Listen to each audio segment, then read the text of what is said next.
Hello, everyone, and welcome to Writers Drinking Coffee. This is a podcast where writers sit around drinking tasty beverages and talk about writing, publishing, and the whole creative process. There will be rants and raves and opinions that do not agree, but are lovingly delivered. We do not censor ourselves, so consider us PG-13. Today's writing brunch is Chaz and Karen Brunchley and me, Jeannie Warner. This is episode 157, Scenes from a Latinx Restaurant, with Natalie Molina. Welcome, Natalia.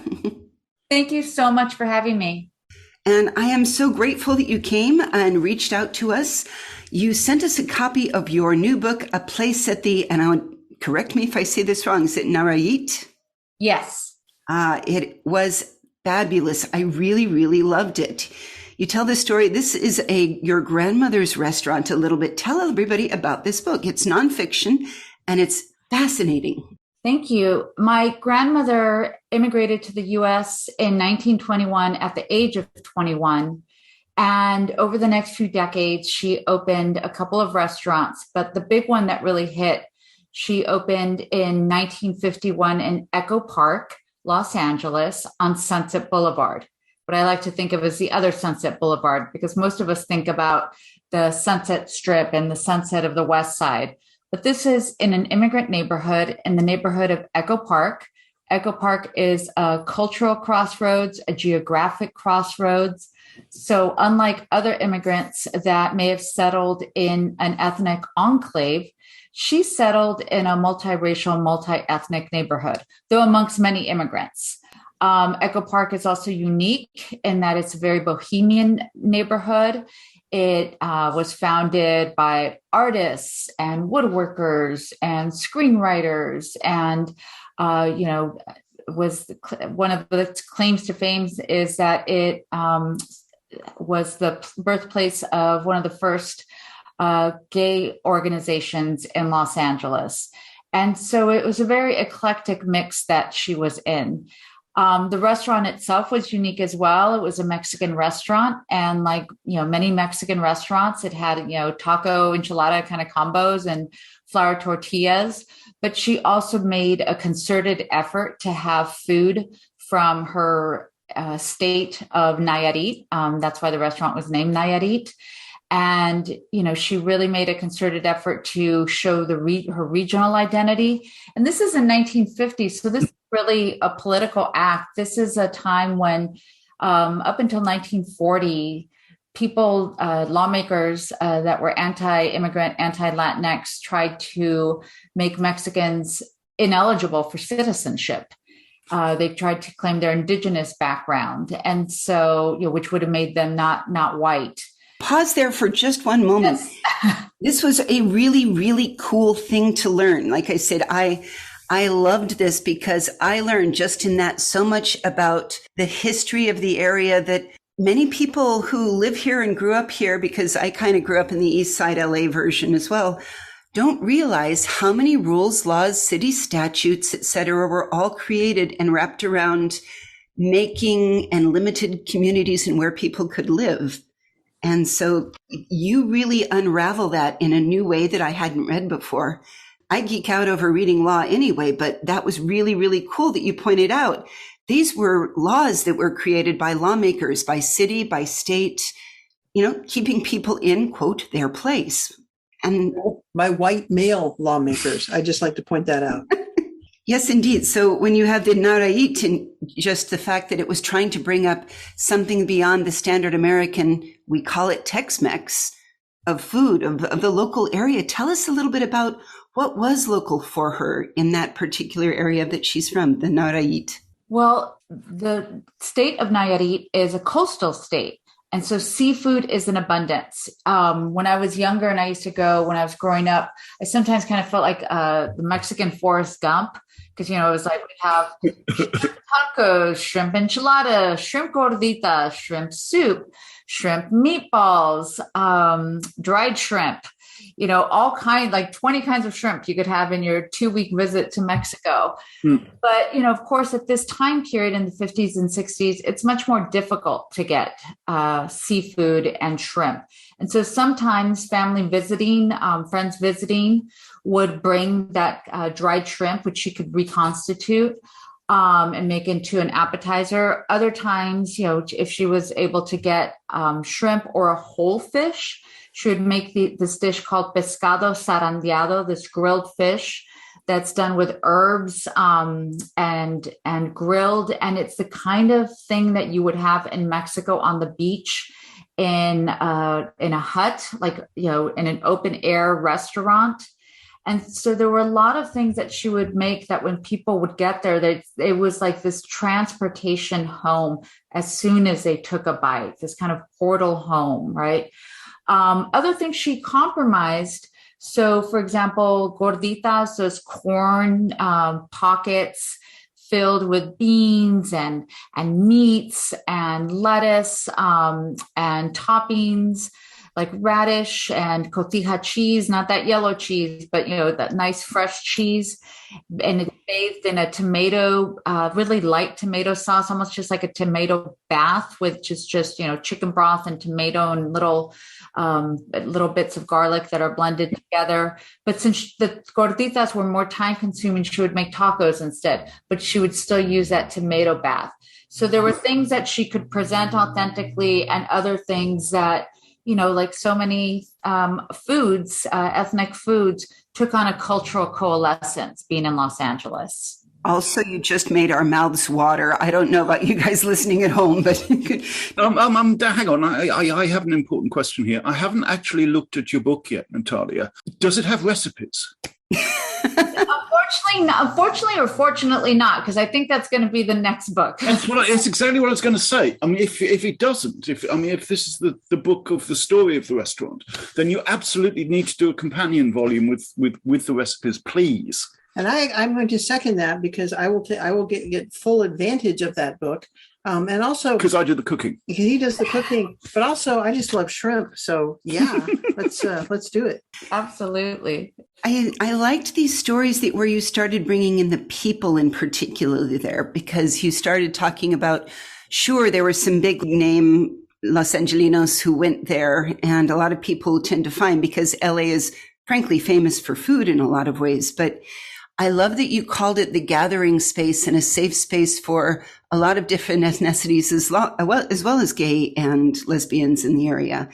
And that's an interesting concept, which can go sometimes against a little bit of the image of macho. So how did she negotiate that? I think that there was a way in which her journey as a single woman, so already somebody on the margins, and then someone who decided to settle not in an ethnic enclave where she would have been around more traditional families, more traditional ways of expressing culture, and that she chose to settle in Echo Park, because where her restaurant was that predated that, when that lease closed, she could have easily gone 2 miles east into East Los Angeles and been surrounded by more Spanish speakers. She never learned to speak English, more Mexican immigrants, but instead she chose to go 2 miles west.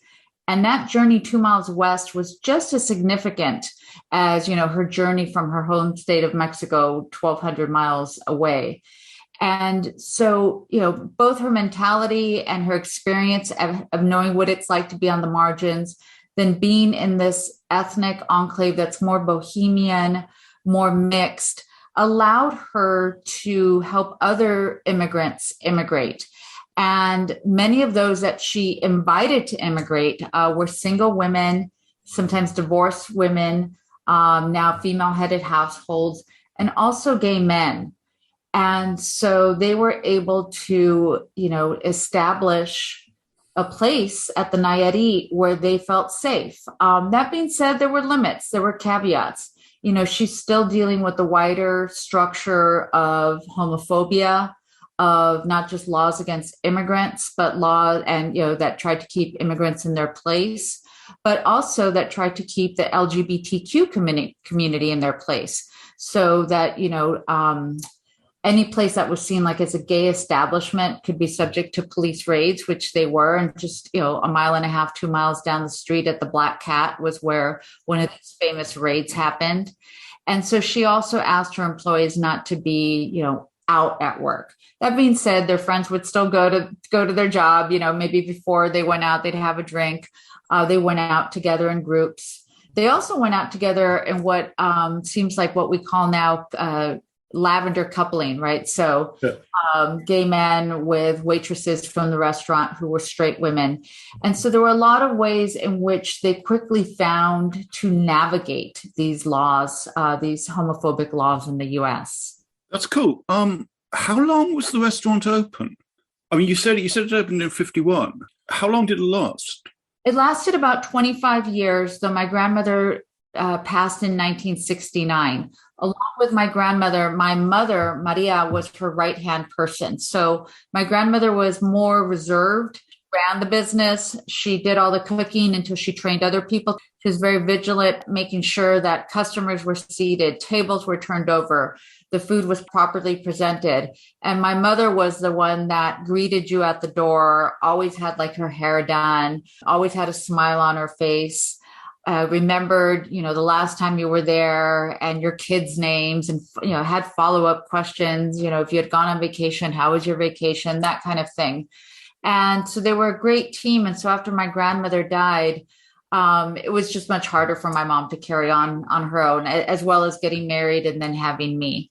But no, I was wondering if the restaurant sort of crossed from the 60s into the early 70s, whether it became a center of focus for, because this is the period when, sort of the gay liberation people are organizing. And I wondered if it became a focus for that at all.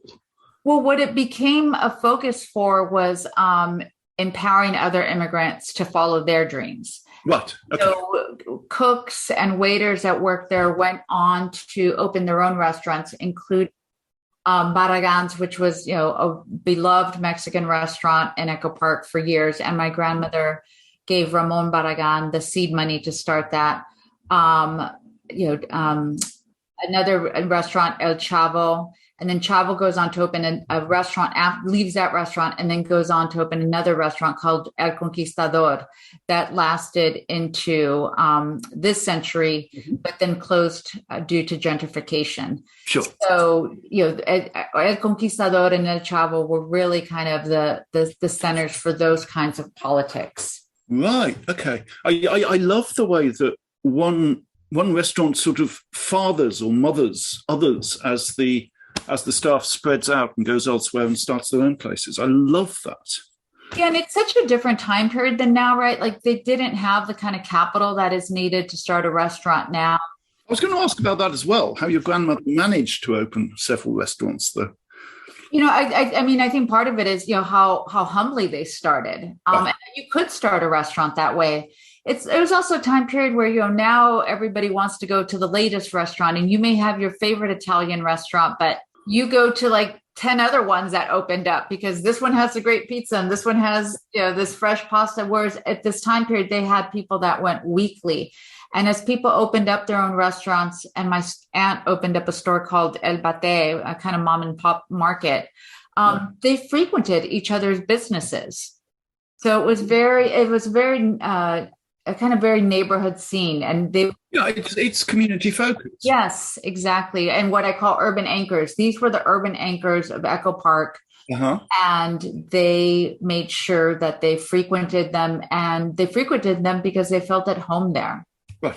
It feels like a natural work to some of your other books. For instance, Dr. Molina, as you know, you wrote How Race is Made in America, which I think was fantastic on the topic of immigration, citizenship, racial scripts. So how people came to be allowed to come to America. You're clearly an expert in piling higher and deeper on how it works, but I love that you've kind of focused on your home of Los Angeles and the California area for all of that, because it's different in every state, but it is very, very interesting how they pull it here. And you also worked on, I think, public health and race in Los Angeles, 1879 to 1940. Is this kind of the natural extension, or is this kind of going back and telling that familiar roots of your own story in the context of the greater history you study? I think it's both. Those two books, while they, seem more historical or, more kind of academic-y, less personal, they're still driven by personal questions. So the first book, Fit to be Citizens, Public Health and Race in LA, is a study of looking at what does science tell us about race? What does public health tell us about race? What is, what do doctors tell us about race? And how does that shape the urban environment? And it started with just a simple question that, that I had since I was a little girl watching I Love Lucy. And they made that trek out to Hollywood. And I thought, I want to go to Hollywood. I've never been to Hollywood. I live 6 miles from Hollywood. I'd never been to that Hollywood because that was like this fictional Hollywood. And I would watch movies and say, wow, LA looks so nice. I've never been to that part of LA, and realized, oh, it was this like LA really without people of color that were often depicted in movies and television. And I was really curious as to how it got segregated that way. And my way into that was talking about public health, how they did racial ordinances, zoning ordinances, set up separate clinics for health clinics for Mexicans, set up separate schools for them. And all this was justified based on something objective, right? Public health, science. And then the second book, I grew up in Echo Park, this multi-ethnic, multiracial neighborhood I've been talking about. And I was always curious that when people talked about African-American studies or Latinx studies or Asian American studies, that they only talked about those groups. We didn't get to hear about how they interacted with one another. And that had been my experience. And so I came up with this idea of, well, what about if we think about race relationally? How what it means to be Mexican is also shaped by what it means to be white, to be Black, to be Asian, to be Native American, and to think about this in this context. And for this book, yes, it's the story of my grandmother, but I love the way, Jeannie, that you said, these laws put Mexicans in their place. And so here I'd written this book about the laws, but I was interested in that place and also how Mexicans fought back against that and resisted that, and also just lived full lives, right? Like, yes, they're laborers. Yes, they're in the segmented labor market, but they also go out for a beer after work. They also sing along with the trio. They also put on a nice dress after work. And we don't always get to hear those stories. And I wanted a book that really talked about them as three-dimensional, living three-dimensional lives.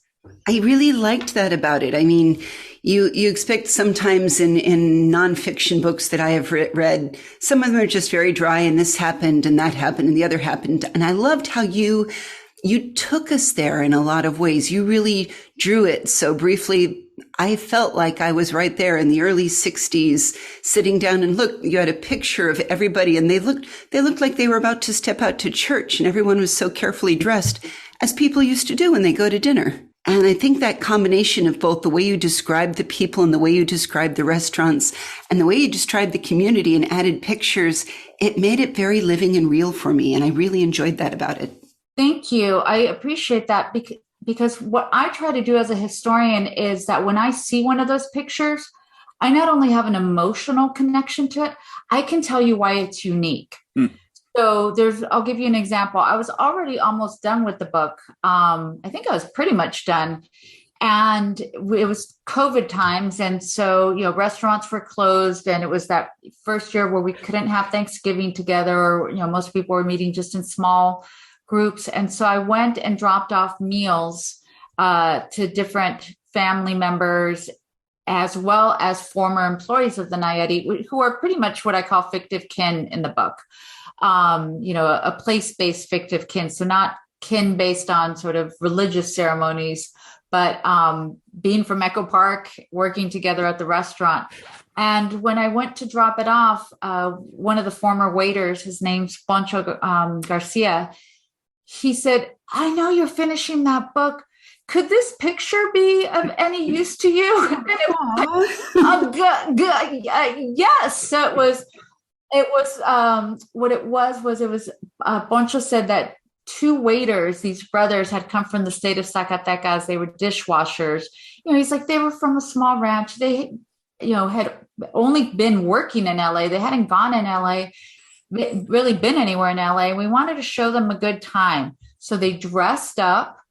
They went to, they crossed town, and if you look at these redlining maps of Los Angeles from the 1930s that, reflect LA for decades, we think of LA as so segregated. And yet here they were being what I call place takers, learning about these places and going out, and they're all dressed up. And it's a kind of photo that you're like, I don't even have a photo like that, where you're like your hair and makeup and you know what I mean? Like they're just completely done up in ways that we don't get dressed up to go to restaurants anymore. And it was exactly what I wanted to get at. Here's Poncho, who's a gay man, and, in this space with, straight employees, but they have these friendships, because we very rarely talk about LGBTQ communities and immigrant communities being the same people. Then you also have the ways in which you have these labors. And that's a story we usually get to talk about, because there are records, there are union records or labor violation records, but we don't get to see those moments of joy in their life. And they're out, and they're not out in an ethnic enclave. They're out in Santa Monica. So to me, I look at that picture and I'm just like, this is unique, and I can write about why it's unique. And hospitality workers as well. I don't recall that most of them ever got unionized or organized in that fashion.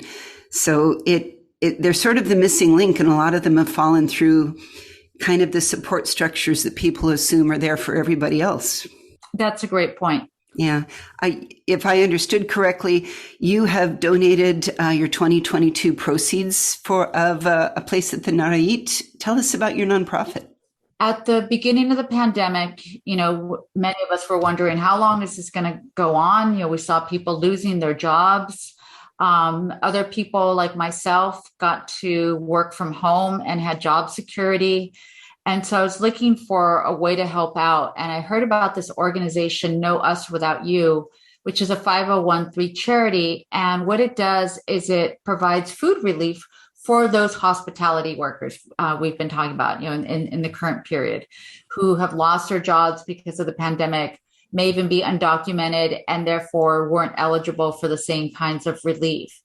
And so once I published the book, and people were telling me, oh, I love your book. I love talking about restaurant workers. Restaurants are so important. And I'm like, well, if you love restaurants and you love this history of restaurant workers, there's a way you can honor it. We can donate to this organization. So that's when I decided to pair up with them and donate the proceeds for this year to that organization. I'll put a link in so that anybody who wants to can reach out, because that sounds like an amazing good cause. Absolutely. One more question going back. Do you remember the day you closed the restaurant? No, I was too young. Okay. But I do remember things like, how saucy the chile colorado was, so that you had to kind of do this cone sort of shape with your tortilla to scoop up the meat and the sauce just properly.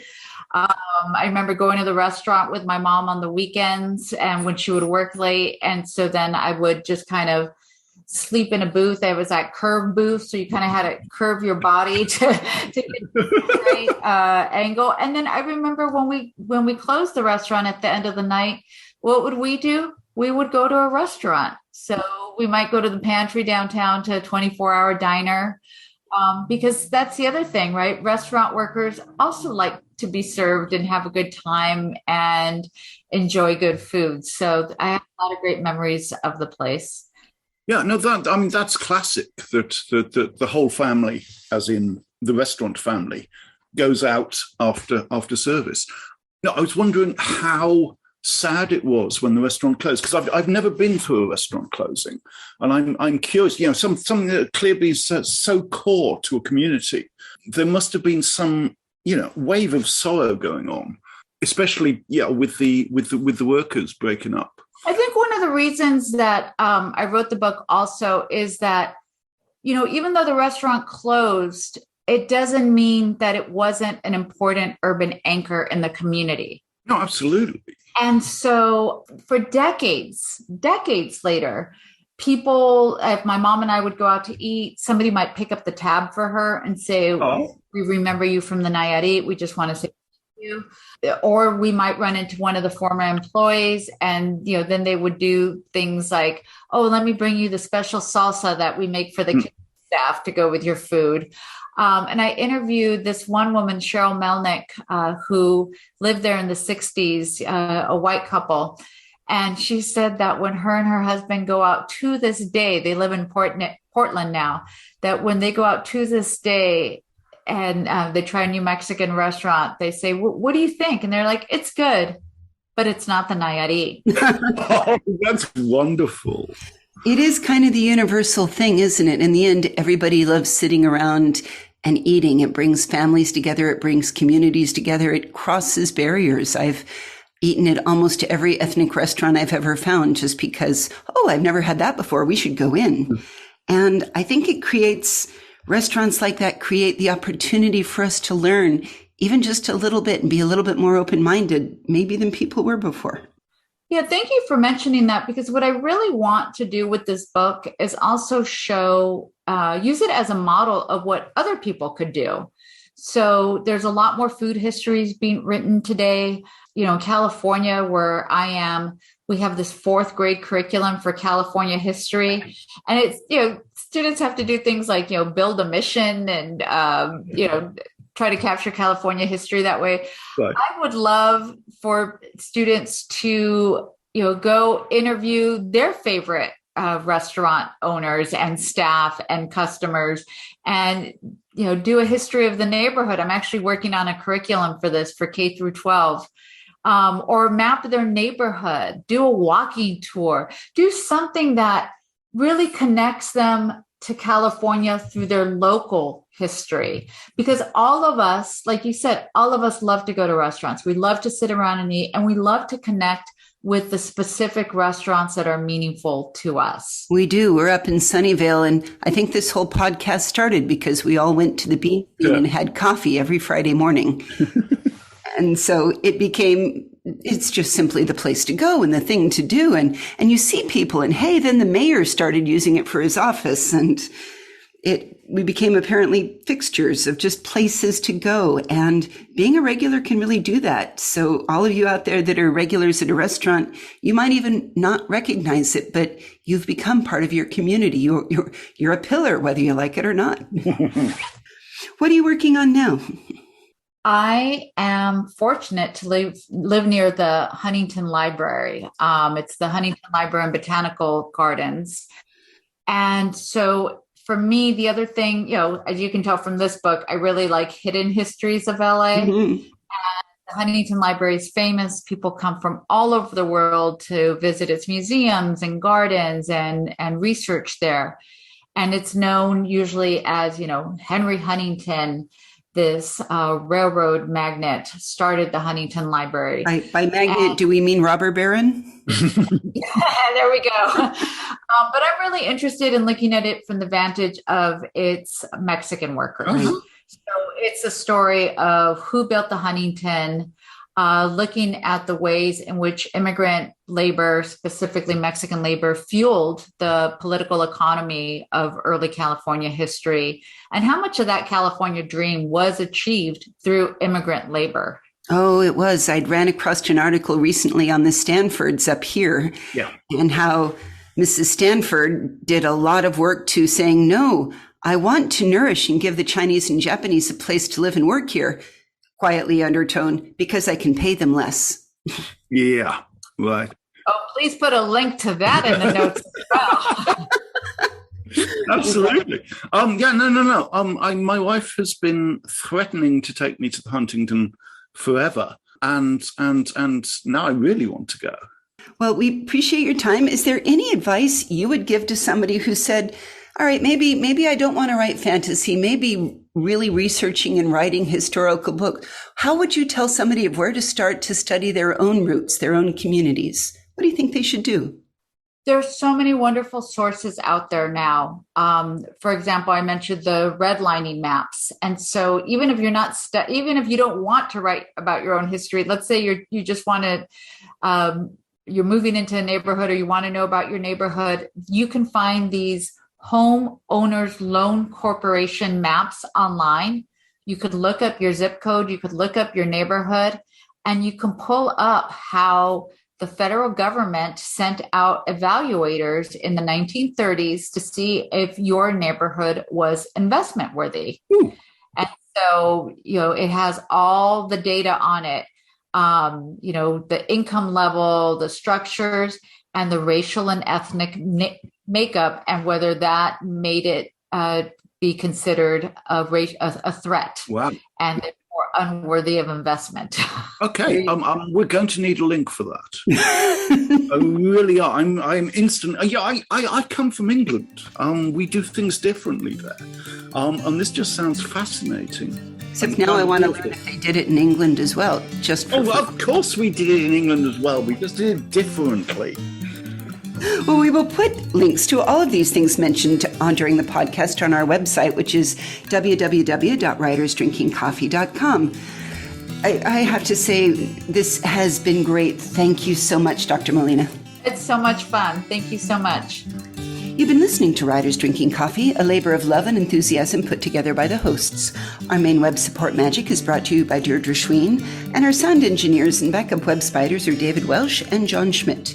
Our intro music is Pretty Maid Milking a Cow, and our exit music is Breakfast with a Morning Person, both by Michael Langberg. Our podcast sponsors are Jackal Design, The Bean Scene, and Arm Street over in Ukraine.